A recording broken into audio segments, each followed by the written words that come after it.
Hello दोस्तों, आप सभी को भाई दूज की बहुत बहुत शुभकामनाएं।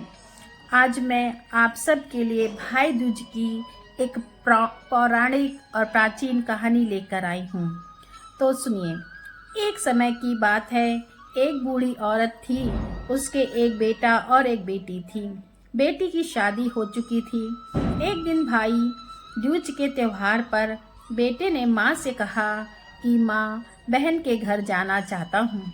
तो माँ ने कहा, हम बहुत गरीब हैं, तू अपनी बहन के यहाँ क्यों जाएगा, क्या लेकर जाएगा, उसके घर जाकर क्या करेगा। लेकिन बेटे के बहुत आग्रह करने पर उसकी बूढ़ी माँ ने उसे जाने की आज्ञा दे दी। अपनी बहन से मिलने के लिए अपने घर से निकला तो रास्ते में उसे एक नदी मिली। नदी ने कहा, मैं तेरा काल हूँ, मैं तुझे डुबा दूंगी। तब भाई ने कहा, कई साल बाद मैं अपनी बहन से मिलने जा रहा हूँ, उससे मिलकर आते ही वापस आप मुझे डुबा देना। ऐसा सुनकर नदी ने उसे रास्ता दे दिया। भाई थोड़ा आगे ही बढ़ता है तो रास्ते में उसे एक सांप मिलता है। सांप कहता है कि मैं तेरा काल हूँ, मैं तुझे डसूंगा। तो भाई फिर कहता है कि मैं कई सालों बाद अपनी बहन के घर जा रहा हूँ टीका लगवाने। मैं जब वापस आऊँगा तब तुम मुझे डस लेना। तो सांप ने भी उसे रास्ता दे दिया जाने के लिए। आखिर जाते समय उसे जंगल में एक शेर मिलता है। भाई उससे भी यही कहता है कि भाई, मैं अपनी बहन के यहाँ टीका लगवाने जा रहा हूँ, लौटते वक्त मुझे तुम खा लेना। शेर भी इस तरह से उसे रास्ता दे देता है। अब भाई अपनी बहन के घर पहुंचता है। वह अपनी बहन को आवाज लगाता है। बहन उस वक्त सूत काट रही होती है। उसका सूत बीच में ही टूट जाता है। ऐसी मान्यता है कि यदि सूत काटते वक्त बीच में टूट जाए तो जब तक सूत जुड़ ना जाए तो बोलते नहीं हैं। भाई की आवाज सुनकर जब बहन ने कोई जवाब नहीं दिया तो उसका भाई घर के बाहर खड़ा सोचता है कि मैं बहुत गरीब हूँ, शायद इसलिए मेरी बहन मुझसे बात नहीं करना चाहती है, मुझे यहाँ नहीं आना चाहिए था। यह सोचकर वह वापस जाने लगता है। इतने में बहन का सूत जुड़ जाता है।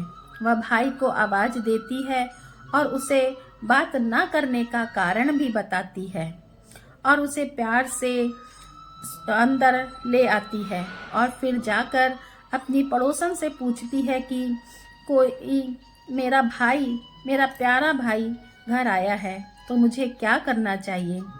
पड़ोसन मजाक में कह देती है कि तेल से छौंका लगाना चाहिए और धीमे चावल में पकाने चाहिए, घी में चावल पकाने चाहिए। वह पड़ोसन का मजाक नहीं समझ पाती है और ऐसा ही करती है। अब ना तो चौक सूखता है और ना ही घी में चावल पकते हैं। भाई को भूख लगी रहती है। वह बहन से कहता है कि बहन, क्या बना रही हो इतनी देर से, जो बनता नहीं है। बहन, भूख बहुत लग रही है। खाना परोसते बहन कहती है, ना तो चौका सूख रहा है ना ही चावल पक रहे हैं। भाई पूछता है, तुमने कैसे चौका लगाया है। तो चावल कहीं तेल से चौका लगाते हैं और चावल घी में नहीं चढ़ाते हैं। मैंने तो पड़ोसन से पूछा था भाई, उसने तो ऐसे ही बताया था। भाई ने कहा, नहीं, ऐसे नहीं करना चाहिए। चौका गोबर से लीपते हैं और चावल दूध में पकाते हैं। बहन भाई को भोजन करा करके तिलक करती है और अगले दिन भाई बोलता है, बहन, मैं घर वापस जाऊंगा क्योंकि माँ अकेली हैं। और बहन जल्दी उठकर गेहूं पीसकर भाई के लिए लड्डू बनाती है और कुछ लड्डू बच्चों के लिए रख कर अपने भाई को विदा कर देती है। सुबह जब बच्चे उठते हैं और अपनी माँ से खाने के लिए कुछ मांगते हैं तो माँ उन्हें वही लड्डू दे देती है। वह लड्डू तो हरे रंग के हो गए हैं। फिर वह चकली में देखती है, उसमें गेहूं के साथ एक सांप भी चिपका मिलता है। वह उन्हें देखती है तो समझ जाती है कि जो लड्डू हैं उसमें सांप का विष भी मिल गया है। तो भाई के पीछे भागती है तो रास्ते में एक पेड़ के नीचे अपना भाई लेटा हुआ देखती है। तो वह जाते ही पूछती है, भाई तूने लड्डू तो नहीं खाए? भाई ने कहा नहीं, वह लड्डू तो अभी तक पेड़ पे टंगे हैं। और वह पेड़ से लड्डू उतारती है और गड्ढा खोद कर उन लड्डुओं को वहीं गाड़ देती है। तो भाई पूछता है, तुम ऐसा क्यों कर रही हो? तो बहन ने सारी बात अपने भाई को बता दी कि किस तरह से गेहूं में सांप पिस गया था। तो भाई कहता है, तुम तो एक बार मुझे मौत से बचाई हो, मेरे आगे तो 3 लोग इंतजार कर रहे हैं मेरी मौत लेने के लिए, किससे किससे मुझको बचाओगी? तो बहन घबरा जाती है और घबराहट में अपने भाई से कहती है, भाई मुझे पानी पिला दो। भाई कहता है, थोड़ी दूर पे तालाब है, मैं तुम्हें पानी लेकर देता हूँ। तो बहन कहती है, तुम मत जाओ, मैं खुद ही चली जाती हूँ और पानी पीकर आती हूँ। बहन जब तालाब पहुँचती है तो देखती है कि वहाँ एक बूढ़ी औरत बैठी है। तो वह उसके पास जाकर उससे पूछती है कि तुम यहाँ क्यों बैठी हो? तब वह बूढ़ी औरत कहती है कि मैं विधाता हूँ। एक बहन ने अपने भाई एक बहन के भाई का रास्ता देख रही हूँ। वह पूछती है, हे माता, यह भाई कौन सा है? तो विधाता कहती है, एक भाई है जिसके प्यार में उसकी बहन ने एक निर्दोष की हत्या कर दी। वह सोचती है कि यह तो मेरा ही भाई है और उसके प्यार में मैंने गेहूं में एक सांप को पीस दिया था। वह घबराकर विधाता से कहती है कि माँ, उस भाई को बचाने के लिए क्या करना होगा? तो विधाता कहती है कि उसकी एक बहन है, वह उसे गाली दे और जब तक उसके भाई की शादी ना हो जाए तब तक वह उसे गाली ही देती रहे। यदि वह हर घाट उतार देती है तो उसका भाई बच सकता है। वह तुरंत अपने भाई के पास जाकर उससे कहती है कि मैं तुझे घर तक छोड़ने चलूँगी, पर मैं अब नहीं रुकूंगी। फिर वह शहर के लिए चल पड़ती है। सांप के लिए दूध, नदी के लिए ओढ़नी और शेर के लिए मांस लेकर चलती है।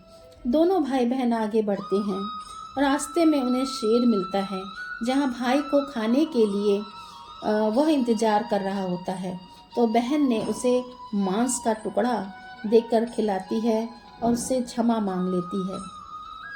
फिर दोनों भाई बहन आगे बढ़ जाते हैं। फिर उन्हें एक सांप मिलता है। सांप के लिए भाई को जो डसने का इंतजार कर रहा होता है, बहन दूध का कटोरा सांप के आगे रखती है और सांप दूध पीने लग जाता है और दोनों फिर वहाँ से आगे बढ़ जाते हैं। फिर रास्ते में चलकर उन्हें नदी मिलती है जो भाई को डुबोने के लिए तैयार रहती है। तो बहन नदी को ओढ़नी उड़ा देती है। नदी खुश होकर और रास्ता दे देती है भाई बहन को और भाई बहन अपने घर पहुंच जाते हैं।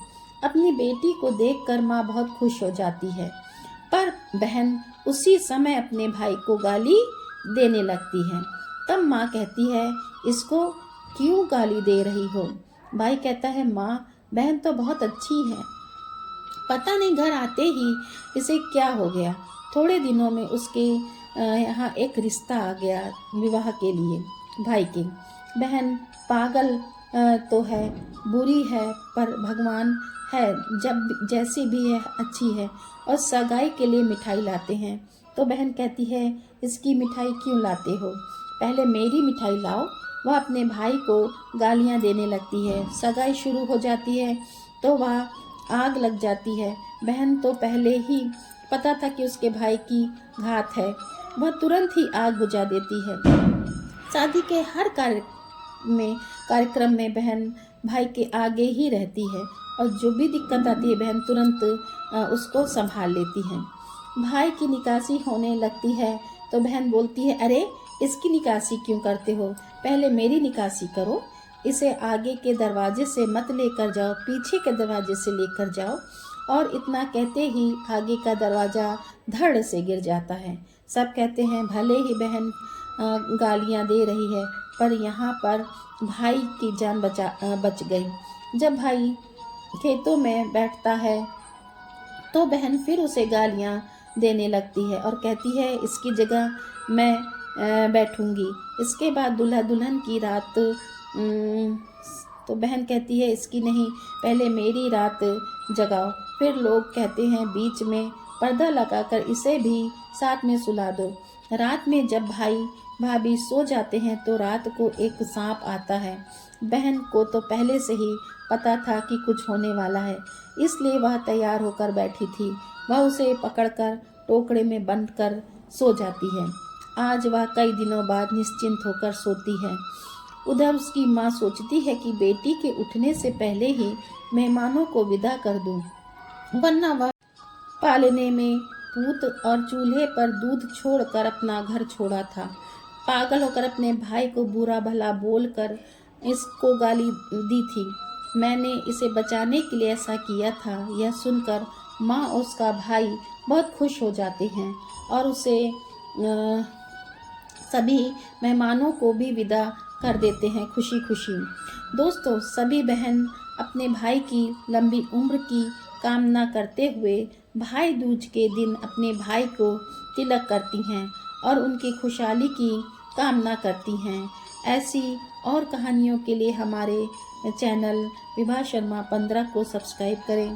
दोस्तों, कहानी कैसी लगी मेरे चैनल को लाइक करें, कमेंट में जय माता दी लिखिए और मेरे चैनल को सब्सक्राइब करिए।